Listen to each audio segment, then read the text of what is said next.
दोस्तों हम देख रहे हैं सामाजिक विज्ञान का पेपर। तो चलिए इसको देख लेते हैं और इसके कैसे क्वेश्चंस हैं इसको आप तैयार करिए। बेहतरीन क्वेश्चंस है इसमें। तो यहाँ पर जो पहला क्वेश्चन आपको देखने को मिल रहा है, सिंधु तथा गंगा नदी कहाँ से निकलती हैं। तो आप सभी को पता होगा सिंधु और गंगा नदी कहाँ से निकलती है, फिर भी मैं आपको याद दिला दूँ। जो सिंधु नदी है ये तिब्बत में मानसरोवर झील के पास से निकलती है, और जो गंगा नदी है ये जो है आपकी गंगोत्री नामक हिमानी से निकलती है। ठीक है, तो यहाँ पर जो है आपका सिंधु और गंगा का आपको आंसर इस तरह से लिख देना है। अगला जो प्रश्न है इसमें देखो, पूछा गया है कूलक किसे कहते हैं। कूलक किसे कहते हैं। तो हमारा क्या आंसर हो जाएगा यहाँ पे कि कूलक जो है ये रूस में संपन्न किसानों को कहा जाता था। रूस के जो संपन्न किसान थे उनको कूलक के नाम से जाना जाता था। तो ये हमारा आंसर हो जाएगा, छोटा सा आंसर है, इसमें कोई इशू नहीं है। अगला प्रश्न देखिए, इसमें पूछा गया हिमालय के दो दर्रों के नाम लिखिए। हिमालय के दो दर्रे कौन से हैं उनके आपको नाम यहाँ पे बताने हैं। हिमालय के दो दर्रे कौन से हैं उसके आपको नाम बताने हैं। अगर पहले दर्रे की बात करें हिमालय के, तो बहुत ही सिंपल सा है, वो है आपका कराकोरम। तो पहला दर्रा है आपका कराकोरम। ठीक है, ये आपका कराकोरम जो है दर्रा है, जम्मू कश्मीर के लद्दाख क्षेत्र में जो है हिमालय के कराकोरम जो पर्वत श्रेणी है वहाँ पे मिलता है ये। और दूसरा जो दर्रा है अगर हम बात करें, तो दूसरा जो दर्रा है वो आपका आ जाएगा रोहतांग दर्रा। ठीक है, जहाँ पर अभी आपका अंडरपास भी बना हुआ है रोहतांग, तो हम इसको लिख देंगे रोहतांग, रोहतांग दर्रा। ठीक है, तो ये दो दर्रे हैं जिनका नाम आसानी से बता सकते हैं। ये दर्रा जो है रोहतांग दर्रा जो है हिमाचल प्रदेश में पीर पंजाल श्रेणी में है। ठीक है, पीर पंजाल श्रेणी में है। और कोराकोरम जो है ये कहाँ पर मैंने आपको बताया है, ये जो है ये लद्दाख क्षेत्र में है। ठीक है, जम्मू कश्मीर के ऊपर जो लद्दाख क्षेत्र है वहाँ पर है कोराकोरम। इसके बाद देखिए क्वेश्चन जो पूछा गया है उसको समझिए, क्योंकि आंसर्स आपको क्वेश्चन के हिसाब से देने हैं, आपको अपना दिमाग नहीं लगाना है इनमें। तो यहाँ पर जो पूछा गया है वोल्शे वोल्शेविक तथा मनशेविक में अंतर बताइए। अब वोल्शेविक और मनशेविक में क्या आप जो है अंतर बता सकते हैं, ये आपको बताना है। तो वोल्शेविक और मेनशेविक में जो अंतर है, बुनियादी अंतर है, वो बहुत सारे हैं। तो आप इसमें से एक आधे अंतर को आपको लिख देना है जो आपको, क्योंकि ये क्वेश्चन छोटे छोटे हैं, तो आपको जो है यहाँ पर क्या हो जाएगा, क्योंकि प्रत्येक अंक जो है यहाँ पर 2 अंक का है आपका। ठीक है, तो बस आपको आंसर सही तरीके से लिखना है और कुछ भी नहीं है। अगर मैं आपको बोलूँ कि वोल्शेविक जो है ये क्या है, वोल्शेविक रूस में 1917 में एक सफल क्रांति ला सके और उन्हें देश तथा समाज का ढांचा पूरी तरह सुधार सके, ऐसी एक क्रांति थी या इस तरह सा एक आंदोलन था। और मेनशेविक जो था ये क्या था, मेनशेविक जो है ये कोई उपलब्धि प्राप्त नहीं थी इसको। ठीक है, और रूसी जार संसदीय तरीकों में जो है विश्वास के मतलब बल पे ये बदल जाता था। ठीक है, इसमें जो है कोई विश्वास नहीं था। उसके अलावा अगर और भी मैं आपको बताऊं तो बोल्शेविक जो है रूस में मजदूरों का बहुत बहुमत वाला जो समूह था। बोल्शेविक क्या है, रूस का जितने भी मजदूर थे वो इसका समर्थन करते थे, यानी कि इसको जो है सबसे ज़्यादा मजदूरों का बहुमत प्राप्त था। और जो मेनशेविक है वो रूस में मजदूरों का एक दूसरा समूह था। ठीक है, दूसरा समूह था जो समाज को चलाने के तरीकों और चुनाव में भाग लेने में विश्वास रखता था। ठीक है, समाज को चलाने के तरीकों में और वहाँ पर जो समाज सुधारक चीज़ें हैं ना उसमें विश्वास रखता था, चुनाव में भाग लेता था और समाज को चलाने वाले तरीकों में विश्वास रखता था। तो ये 2 अंतर हैं, आप चाहें तो कोई भी एक अंतर आपको लिखा हुआ है यहाँ पे, एक अंतर बताना है। और भी है यहाँ पर देखिए, इन लोगों का जो वोल्शेविक है ये क्या कहते थे कि ये जो है ना संसदीय तौर तरीकों में जो है विश्वास नहीं रखते थे। ये बोलते थे कि वही देश में बदलाव हम इससे नहीं ला सकते, लोकतांत्रिक अधिकारों का जो है कोई अस्तित्व नहीं हो सकता था। और मेनशेविक जो थे ये बोलते थे कि जो लोग हैं फ्रांस के और जर्मनी के मौजूद दलों के, वो उसका पक्ष लेते थे। तो ये सारे अंतर हैं, आपको जो भी आपको लिखना है इनमें से कोई भी अंतर आप दे सकते हैं। अगला जो प्रश्न है उसकी बात करते हैं। इन्हीं 4 प्राकृतिक आपदाओं के नाम लिखनी है। आपदाएं तो आप जानते हैं बहुत सारी आपदाएं हैं, इसमें तो पढ़ने की ज़रूरत नहीं है। आपका हिम संकलन होता है पहला आपदा आप बता सकते हैं, भूकंप होता है दूसरी आपदा, तीसरा बोल सकते हैं हम मिट्टी का बहाव तीसरी आपदा, ज्वालामुखी विस्फोट जो चौथी आपदा, बाढ़ जो है पांचवी आपदा, सुनामी जो है छठी आपदा है।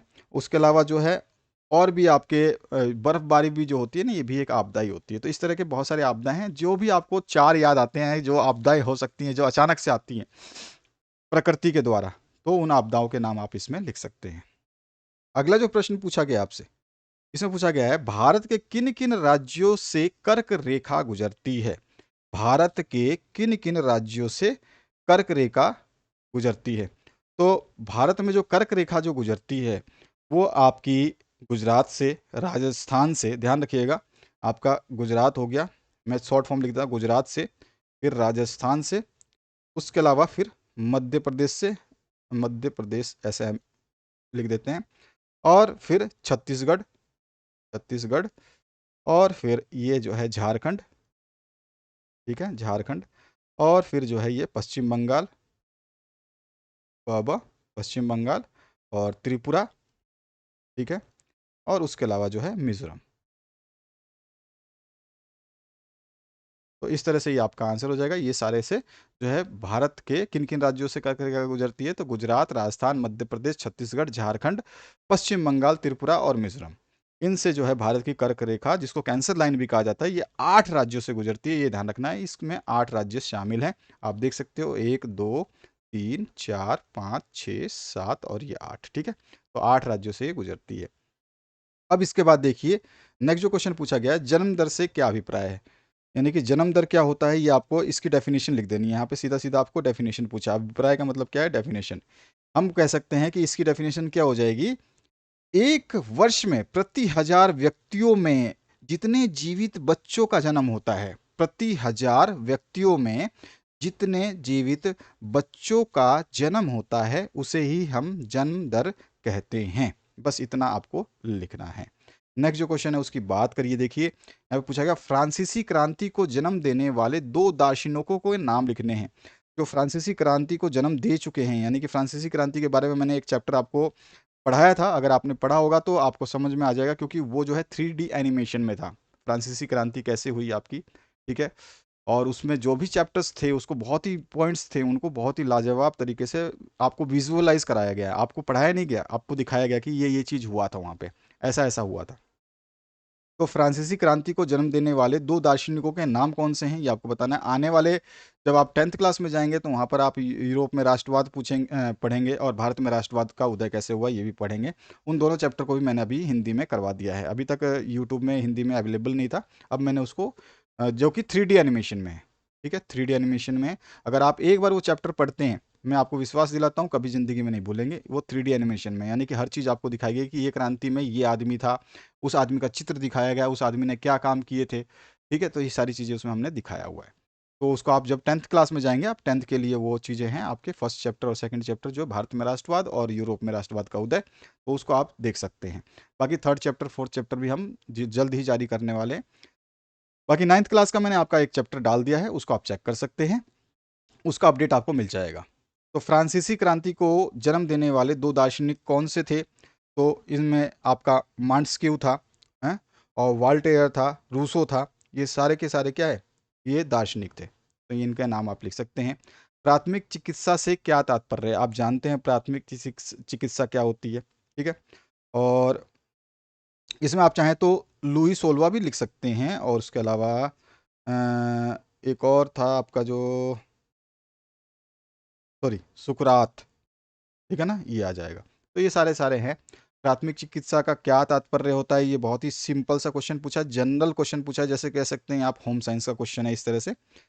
प्राथमिक चिकित्सा का जो फर्स्ट एड जिसको हम कहते हैं, उसको हम प्राथमिक चिकित्सा चिकित्सा के नाम से जानते हैं, जिसमें हम किसी भी बीमारी या घायल व्यक्ति को बीमारी की गंभीरता के बावजूद तत्काल चिकित्सा देकर के उसकी सहायता करते हैं, ठीक है। जो भी पॉसिबल उस समय सॉल्यूशन हो सकता है, वो जो हम प्राथमिक चिकित्सा उसमें करते हैं। बाद में उसको हॉस्पिटलाइज करते हैं अगर उसमें ज़्यादा परेशानी है, जैसे करंट लगना, तो हमें क्या करना है, आग से जल जाता है तो उसको कंबल से लपेटना, ये सारी प्राथमिक चिकित्सा है।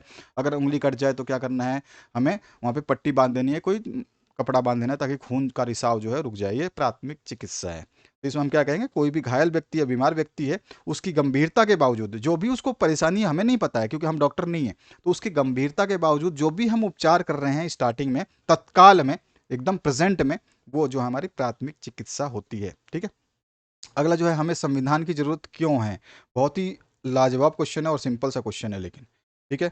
हमें संविधान की आवश्यकता क्यों है? तो इसका आंसर क्या हो जाएगा, संविधान ही हमें ये बताता है कि जो हमारी व्यवस्था है, संविधान ही हमें बताता है कि हमारी जो व्यवस्था है, हमारा सिस्टम जो है, वो किस तरह से कार्य करता है, हमारा लोकतंत्र किस नियमों पे आधारित है। ठीक है। ये सारे के सारे जो है हमको संविधान के द्वारा ही पता चलते हैं। हमारे क्या क्या अधिकार हैं, संविधान के द्वारा ही हमें प्राप्त होते हैं। संविधान के द्वारा ही हम इलेक्शन के जितने भी, मतलब हम जो निर्वाचन क्षेत्र में जाकर के वोटिंग पद्धति अपनाते हैं, वो सारी चीज़ें संविधान बताता है। तो बस सिंपल सा अगर एक वर्ड में बताऊं संविधान की जरूरत क्यों है, तो संविधान ही हमें बताता है कि हमारी व्यवस्था कैसी है और हमारे समुच्च अधिकार क्या क्या है, हमारे पावर्स क्या क्या है, हमारी शक्तियां क्या हैं। और पूरे संविधान में ये भी व्याख्या की गई है कि जो हमारे राजनीतिक शक्तियां हैं, ठीक है, उनके भी कौन कौन से पावर्स हैं, यानी कि उनके कौन कौन से जो है अधिकार हैं। ठीक है। तो ये सब आप इसमें लिख सकते हैं। इसके बाद देखिए, फ्रांस के इतिहास में 14 जुलाई का क्या महत्व है? फ्रांस के इतिहास में 14 जुलाई का क्या महत्व है? तो 14 जुलाई को क्या हुआ था ऐसा जो आप बता सकते हैं इसमें? तो 14 जुलाई सन 1979 को जब फ्रांस में क्रांति हुई थी, तो क्रांतिकारियों ने जो बेस्टिल पर हमला कर दिया था, इसको मैंने करवाया हुआ है। अगर आप इसका चैप्टर देखना चाहते हैं, इसको देखिएगा। पूरा बेस्टिल का किला दिखाया गया है, उसमें कैसे सैनिक घुसे थे, कैसे उन्होंने मारा था, कौन से लोग मरे थे, कौन से जिंदा रह गए थे, सारी चीज़ें इसमें बताया गया। ठीक है। वहाँ पे बेस्टिल पर हमला किया था ना, तो बेस्टिल पे हमला करके जो है बहुत सारे कैदियों को छुड़ा दिया गया था।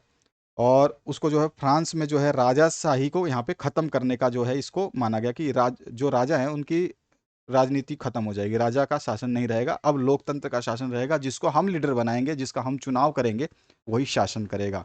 तो फ्रांस के इतिहास में 14 जुलाई का वही महत्व है।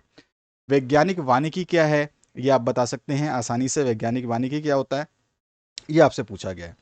वैज्ञानिक वानिकी क्या होता है, इसमें जो है हम क्या करते हैं, अनेक प्रकार के पौधों में उक्त जो भी जंगल को काटते हैं या जो भी कृषि कमर्शियल आदि जो है ना, एक प्रकार के पौधों का प्लांटेशन किया जाता है, इसमें सब कुछ सीखते हैं। ठीक है। और जो जंगल के द्वारा हमें क्या क्या चीज़ें प्राप्त होती हैं, ये सारी चीज़ें हम बता सकते हैं। और भी बहुत चीज़ें इसमें आ जाती है। अगर मैं सीधा बोलूं कि वैज्ञानिक तकनीकों के प्रयोग द्वारा जंगलों के संसाधनों का प्रबंध और संरक्षण करने का तरीका जो है वैज्ञानिक वानिकी कहलाता है। अगर दोबारा बोलूं, तो वैज्ञानिक तरीकों या तकनीकों के प्रयोग के द्वारा जंगलों के जंगल के संसाधन का प्रबंध और संरक्षण करने का जो तरीका है वो वैज्ञानिक वानिकी कहलाता है। तो ये सिंपल सा क्वेश्चन हो जाएगा। भारत में निर्धनता रेखा का आकलन कैसे किया जाता है, ये आपको बताना है कि भैया जो गरीब लोग हैं उनका आकलन कैसे किया जाता है भारत में। तो निर्धनता आकलन का निर्धारण करते समय जो है जीवन निर्वाह के लिए खाद्य आवश्यकता उसकी कैसी है, मतलब खाने की आवश्यकता कैसी है, कपड़े जैसे जिसमें कपड़े, जूते, ईंधन, प्रकाश, शैक्षिक व्यवस्था, चिकित्सा संबंधी आवश्यकताएं, इन पर सभी पे विचार किया जाता है। ठीक है। उससे आकलन किया जाता है। इन पर जो है भौतिक मात्राओं में जो है उनकी कीमत कितनी हो सकती है, उसको भी आकलन किया जाता है। तो ये सारी चीज़ें इसमें लिख सकते हैं। 1917 में जार का शासन क्यों खत्म हो गया था, ये इसका रीज़न आपको बता देना है, बस रीज़न लिख देना है, इसमें ये नहीं है कि आपको कहानी बतानी है। तो 1917 में क्या हुआ था, ड्यूमो को बर्खास्त करने का फैसला लिया गया था और असंख्य लोगों ने जो है जार के खिलाफ खड़े हो गए थे। ठीक है। ड्यूमा को बर्खास्त, जब इसने जार ने क्या करा था, जार ने जो है 1917 में ड्यूमा को बर्खास्त करने का फैसला ले लिया था। और ड्यूमा को बर्खास्त करने के फैसले जैसे ही लोग आम जनता के पास पहुंचा, तो वो लोग जो है जार के विरुद्ध खड़े हो गए। और जब खड़े हो गए तो उन्होंने उसको मजबूर कर दिया और 2 मार्च को जो है जार ने गद्दी अपनी छोड़ दी। ठीक है। तो ये इसका आंसर हो जाएगा। टिप्पणी लिखनी है 1900 से 1930 के बीच महिला कामगार और ड्यूमा पे आपको टिप्पणी लिखनी है। लोकतांत्रिक तथा गैर लोकतांत्रिक में कोई 3 अंतर आपको लिखने हैं। बहुत ही सिंपल सा क्वेश्चन है। आगे क्वेश्चंस की बात करें तो नाथसीवाद से आप क्या समझते हैं, इस पार्टी के क्या उद्देश्य थे। अगला जो है मानसून अभिक्रिया की क्या व्याख्या है, मतलब मानसून कैसे आता है कैसे जाता है, ये आपको बताना है। ठीक है। बहुत ही सिंपल सा क्वेश्चन है, इसके बारे में बता चुका हूँ। शिक्षित बेरोजगारी भारत के लिए एक समस्या क्यों है, क्योंकि भाई शिक्षित लोग जो है ना वो अभी तक नौकरी नहीं पा पाते हैं, उनकी बहुत सारी समस्याएं हैं, जितनी नौकरी उनको चाहिए उसके हिसाब से वो मिलता नहीं है, और जब नौकरी मिलती है तो उसके हिसाब से वेतन नहीं मिलता। तो यहाँ पर बेरोजगारी को आपको डिस्क्राइब कर देना है। युद्धों से जंगल क्यों प्रभावित होते हैं ये आपको बताना है। सामान्य सा क्वेश्चन है ये। प्राकृतिक एवं मानसून आपदा में क्या अंतर है ये आपको बताना है। और यहाँ पे वाइमर गणराज्य के सामने क्या क्या समस्याएं थी आपको बताना है। अथवा में इसके क्वेश्चन दिया गया है, वॉल शेविको ने अक्टूबर क्रांति के बाद कौन कौन से परिवर्तन किए थे ये आपको बता देना है। इसके बाद 23वां जो प्रश्न पूछा गया, किसी देश की अर्थव्यवस्था में नदियों का क्या महत्व होता है। बहुत ही आईएमपी क्वेश्चन है ये, हमेशा बोर्ड में भी पूछा जाता है, आपके मेन एग्जाम में भी पूछा जाता है। अथवा में है, क्या सिंचित क्षेत्र को बढ़ाना महत्वपूर्ण है। और पालमपुर गांव के आधार पर जो है उत्तर आपको देना है। दीजिए, यहाँ पे जो है थोड़ा सा ये कटा हुआ है। और देखिए आपका जो अर्धवार्षिक है ना, इसमें बहुत सारे मिसप्रिंट होते हैं, तो आपको घबराने की जरूरत नहीं है। निम्नलिखित को भारत के मानचित्र में आपको दर्शाना है। तो यहाँ पे दमन दीव कोरोमंडल तट जो है वो कहाँ पर है, और कार्बेट काजीरंगा पार्क कहाँ पर है, गंगा व कृष्णा नदी कहाँ पर है, और वूलर झील और चिल्का झील कहाँ पर है। इन सभी के मानचित्र मैं करवा चुका हूँ। आप अगर प्रीवियस ईयर के वीडियोस देख चुके होंगे तो आपको ये सारे आंसर्स पता होंगे। बाकी मैंने जो बताया इन क्वेश्चंस को तैयार करिए। नेक्स्ट वीडियो और भी अवेलेबल है इसका, दूसरे ज़िले में हुआ है, तो उसका भी मैं आपको क्वेश्चन पेपर देता हूँ, उसमें आंसर्स जो भी डिस्कस कर सकते हैं उसको पॉसिबली डिस्कस करेंगे। तो आशा करता हूँ इस वीडियो के माध्यम से आपने कुछ बेहतरीन सीखा होगा। इन क्वेश्चनों को जरूर आप प्रिपेयर करेंगे, लेकिन दूसरा वीडियो देखना बिल्कुल ना भूलें, वो आपके लिए बहुत ही महत्वपूर्ण होने वाला है। आप अपना अगर पेपर भेजना चाहते हैं तो हमारे को 8469022568 पर भेज सकते हैं। और ये नंबर जो है ना केवल व्हाट्सएप नंबर है, ये ध्यान रखना। इस पर आपको कॉल वॉल करने की जरूरत नहीं है, रिस्पॉन्स नहीं मिलेगा। ये व्हाट्सएप नंबर है जिस पे आप केवल अपने पेपर्स भेज सकते हैं, उसके सॉल्यूशंस अवेलेबल करा दिए जाएंगे। पेपर आपका साफ होना चाहिए, साफ पेपर भेज सकते हैं आप पीडीएफ फॉर्म में। ठीक है, पीडीएफ बना करके आप आराम से भेजिएगा, ताकि आसानी रहे हमको उसके सॉल्यूशंस को बनाने में। पेपर आपका जिस तरह से ये पेपर दिया गया इस तरह से साफ साफ पेपर आप भेज सकते हैं। Thank you very much, have a good day. Next paper आपका जल्दी आने वाला है आज ही के दिन में, तो उसको जरूर चेक करें।